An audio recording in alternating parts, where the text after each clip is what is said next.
ರಾಜ್ಯ ಕಾಂಗ್ರೆಸ್ ಸರ್ಕಾರ ಶರಾವತಿ ಭೂಗತ ಜಲವಿದ್ಯುತ್ ಯೋಜನೆಯನ್ನ ಕೈಬಿಡಬೇಕೆಂದು ಶಿರಸಿಯಲ್ಲಿ ವೃಕ್ಷಲಕ್ಷ ಆಂದೋಲನದ ಅಧ್ಯಕ್ಷ ಅನಂತ ಹೆಗಡೆ ಆಶೀಸರ್ ಶಿರಸಿಯಲ್ಲಿ ಆಗ್ರಹಿಸಿದ್ದಾರೆ.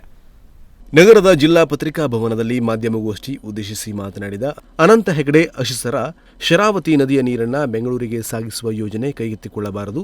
ಶರಾವತಿ ನದಿಗೆ ಅಘನಾಶಿನಿ ನದಿ ತಿರುಗಿಸುವ ಯೋಜನೆ ರೂಪಿಸುವ ಹಿಂಬಾಗಿಲ ಪ್ರಯತ್ನ ನಡೆದಿದೆ ಎಂದು ಹೇಳಿದರು.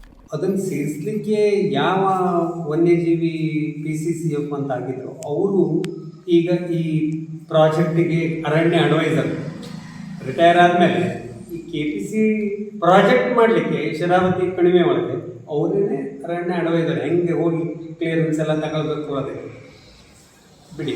ಈ ದೃಷ್ಟಿಯಿಂದ ಅವರು ಹೇಗೆ ಅರಣ್ಯದ ಒಪ್ಪಿಗೆ ತಗೋತಾರೆ, ಅರಣ್ಯ ಸಚಿವರು ಭಾಳ ಕ್ರಿಯಾಶೀಲರಾಗಿದ್ದಾರೆ, ಎಲ್ಲರಿಗೂ ಗೊತ್ತಿದೆ. ಅವರಿಗೇ ನಾವು ಹೇಳಿದ್ವಿ, ನೀವು ಸ್ಥಳಕ್ಕೆ ಬರಬೇಕು ಅಂತ ಅವ್ರಿಗೆ ಹೇಳಿದ್ವಿ. ಅಘನಾಶಿನಿ ಕಣಿವೆ ಜನತೆ ಎಚ್ಚರದಿಂದ ಇರಬೇಕು.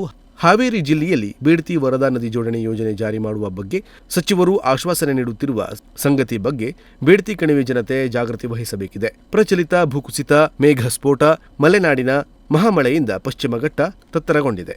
ಇನ್ನಷ್ಟು ಬೃಹತ್ ಅಭಿವೃದ್ಧಿ ಯೋಜನೆಗಳನ್ನು ತಡೆದುಕೊಳ್ಳುವ ಧಾರಣಾ ಸಾಮರ್ಥ್ಯ ಇಲ್ಲವಾಗಿದೆ ಎಂದು ಹೇಳಿದರು. ನೀರು ಬಂತು ಅಂತ ಹೇಳ್ತಾ ಇದ್ದಿರಬೇಕು, ಅಲ್ಲ 24 TMC ನೀರೇ ಇಲ್ಲ ಎತ್ತಿನೊಳಗಲ್ಲಿ. ನಾವು ನೋಡ್ಕೊಂಡೇ ಬಂದಿದ್ದೀವಿ, ಅದ್ರ ಬಗ್ಗೆ ಎಲ್ಲ ಒತ್ತು ಕೊಟ್ಟಿದ್ದೇವೆ. ಅಪ್ಪು ಭಾಳ ನೀರೇ ಇಲ್ಲ, ಕೆಳಗಡೆ ನೀರೇ ಬರೋದಿಲ್ಲ. ಅದು ಹಾಗೆ ಆಗಿದೆ. ಕುಮಾರಧಾರ ಕಣಿವೆ ಉಳಿಸಿ ಅಂತ ಹೋರಾಟನೇ ಮಾಡ್ತಾ ಇದ್ದಾರೆ. ಇಷ್ಟು ಇರಬೇಕಾದ್ರೆ ಮತ್ತೆ ಮತ್ತೆ ಮತ್ತೆ ಅದನ್ನೇ ಹೇಳ್ಕೊಂಡು ಹೋಗ್ತಾರೆ. ಅದು ರಾಜಕೀಯದ ಬಗ್ಗೆ ನಾನು ಮಾತಾಡ್ತಿದ್ದೆ, ಅವರು ಏನು ಬೇಕಾದರೂ ಮಾಡಿ. ಮೊಟ್ಟ ಮೊದಲು ಅವರು ಎತ್ತಿನೊಳೆ ಹೇಳುವಂಥದ್ದು ಭಾಳ ದೊಡ್ಡ ಫೇಲ್ಯೂರ್ ಇದೆ. ಅದರಿಂದನೇ ಭಾಳಷ್ಟು ಭೂಕುಸಿತ ಆಯಿತು ಅಂತ ವರದಿಗಳೇ ಬಂದಿದ್ದಾವೆ, ರಿಪೋರ್ಟ್ಸೇ ಬಂದಿದ್ದಾರೆ ಸಕಲೇಶ್ಪುರದಲ್ಲಿ. ಹೀಗೆ ಪ್ರತಿಯೊಂದು ಹಂತದಲ್ಲಿ ಇದೇ ನಮ್ಮ ಶರಾವತಿ. ನೀವು ಕಾರ್ಕಲ್ ದಾಟಿ ಭಟ್ಕಳ ರೋಡಲ್ಲಿ ಕೇವಲ 3 ಕಿಲೋಮೀಟರ್ ಹೋದರೆ ಭೂಕುಸಿತ ಬಹಳ ಆಯಿತು. ಕರಾವಳಿ ನದಿ ತೀರದ ಮೀನುಗಾರರಿಗೆ ಹಾಗೂ ರೈತರಿಗೆ ಉಪ್ಪು ನೀರು ಹೆಚ್ಚಾಗಿ ಅತಂತ್ರರಾಗುವ ಪರಿಸ್ಥಿತಿ ಬರಲಿದೆ. ಶರಾವತಿ ಅಘನಾಶಿನಿ ಕೆಳಭಾಗಕ್ಕೆ ಸಿಹಿ ನೀರು ಬಾರದ ಸ್ಥಿತಿ ನಿರ್ಮಾಣವಾಗಿದೆ. ಜಿಲ್ಲೆಯ ಧಾರಣಾ ಸಾಮರ್ಥ್ಯ ವರದಿ, ಶರಾವತಿ ಮತ್ತು ಅಘನಾಶಿನಿ ಕಣಿವೆ ಅಧ್ಯಯನ ವರದಿಗಳ ಶಿಫಾರಸುಗಳನ್ನು ಸರ್ಕಾರ ಅನುಷ್ಠಾನ ಮಾಡಬೇಕು ಎಂದು ಹೇಳಿದರು. ಇದಕ್ಕೆ ಅವರುಗಳು ಯಾರೂ ಸರಿಯಾಗಿ ಒಂದು ರೆಸ್ಪಾನ್ಸ್ ಮಾಡ್ತಾ ಇಲ್ಲ. ನಾನೀಗ ಅದೇ ಹೇಳಿದೆ, ಅಘನಾಶಿನಿ ನದಿಗೆ ನಾವು 2018ರಲ್ಲಿ ಅವರು ಪ್ರಸ್ತಾಪ ಮಾಡಿದ್ವಿ, ಈಗ ಮಾಡಿಲ್ಲ ಸರ್. ಈ ವರ್ಷ ಮಳೆ ಸರಾಸರಿ 15-20 ವರ್ಷದ ನಾವು ತಗೊಂಡ್ರೆ ಎಲ್ಲಿದೆ? ಪೂರ್ಣ ನಮ್ಮದು ಸೂಪರ್ ಡ್ಯಾಮ್ ತುಂಬಿದ್ದು ಈ ವರ್ಷ ಬಿಟ್ಟರೆ ಇಷ್ಟು ವರ್ಷ ನಮ್ದು ಯಾವ ಡ್ಯಾಮ್ಸು ಫುಲ್ ಆಗಿದೆ. ಹಾಗಾಗಿ ಲಿಂಗನಮಕ್ಕಿ ಹೂಳು ತುಂಬ ಹೋಗುತ್ತೆ, ನೀರಿಲ್ಲ. ಸೊ ಅವಾಗ ಏನು ಮಾಡಬೇಕು? ಅವರು ಬೆಂಗಳೂರಿಗೆ ನೀರು ಕೊಡ್ತಿರೋ, ಶರಾವತಿ ಪಂಪ್ ಸ್ಟೋರೇಜ್ ಮಾಡ್ತಿರೋ, ಅಘನಾಶಿನಿ ಡ್ಯಾಮ್ ಕಟ್ಟು ಅಲ್ಲಿಂದ ನೀರು ತಗೊಂಡು ಹೋಗ್ತಿರೋ, ಏನು ಮಾಡ್ತಾರೆ ಅನ್ನೋದು ಅವರಿಗೆ ಗೊತ್ತಿಲ್ಲ. ಸೊ ಇದ್ರ ಮಧ್ಯದಲ್ಲಿ ನಮಗೆ ಅವರು ಸ್ಟಡಿ ರಿಪೋರ್ಟ್ಸ್ ಹೇಳ್ತಾರೆ ಅಂತ ಅಷ್ಟೇ ಅಲ್ಲ, ಆ ಭಾಗದಲ್ಲಿ ಮೊನ್ನೆ ಅವರು ಕೇಶವ ನಾಯ್ಕ ಬಳಕೂರು ಬರಬೇಕಿತ್ತು, ಅವರಿಗೆ ಸ್ವಲ್ಪ ಕಾಲು ಬಿಟ್ಟಾಯ್ತು. 2021ರ ಭೂಕುಸಿತದ ಅಧ್ಯಯನದ ವರದಿ ಶಿಫಾರಸು ಜಾರಿ ಮಾಡಬೇಕು. ಈಗಾಗಲೇ ಘಟ್ಟಗಳು ಸಡಿಲಗೊಂಡಿವೆ. ಬೃಹತ್ ಯೋಜನೆಗಳಿಂದ ಅರಣ್ಯ, ಪರಿಸರ ಕಾಯ್ದೆ, ವನ್ಯಜೀವಿ ಕಾಯ್ದೆ, ಜೀವ ವೈವಿಧ್ಯ ಕಾಯ್ದೆಗಳ ಉಲ್ಲಂಘನೆ ಆಗಲಿದೆ.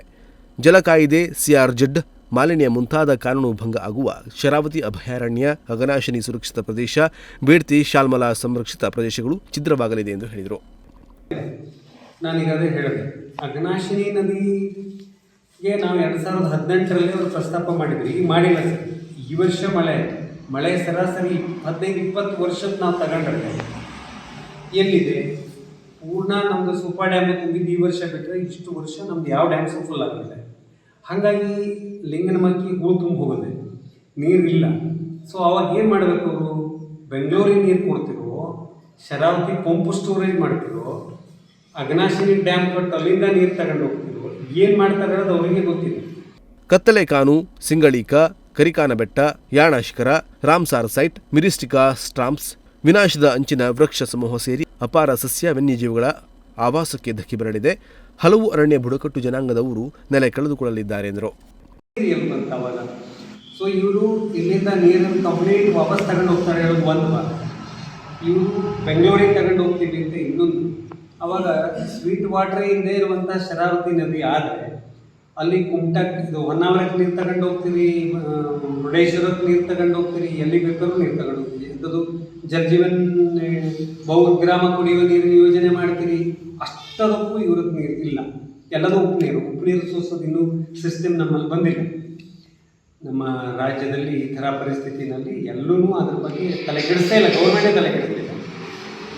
ಹಾಗಾಗಿ ನೀವು ಈ ಯೋಜನೆಗಳನ್ನು ನೀವು ಯಾಕೆ ಮಾಡ್ತಾ ಇದ್ದೀರಿ, ಅಷ್ಟೆಲ್ಲ 1,000 ಕೋಟಿಗಳನ್ನು ಯಾಕೆ ಹಾಕ್ತೀರಿ? ಮುಖ್ಯವಾಗಿ ಈಗಿನ ಸಂದರ್ಭದಲ್ಲಿ ಲ್ಯಾಂಡ್ ಸ್ಲೈಡ್, ಅದು ಭೂಗತ ಜಲವಿದ್ಯುತ್ ಯೋಜನೆ.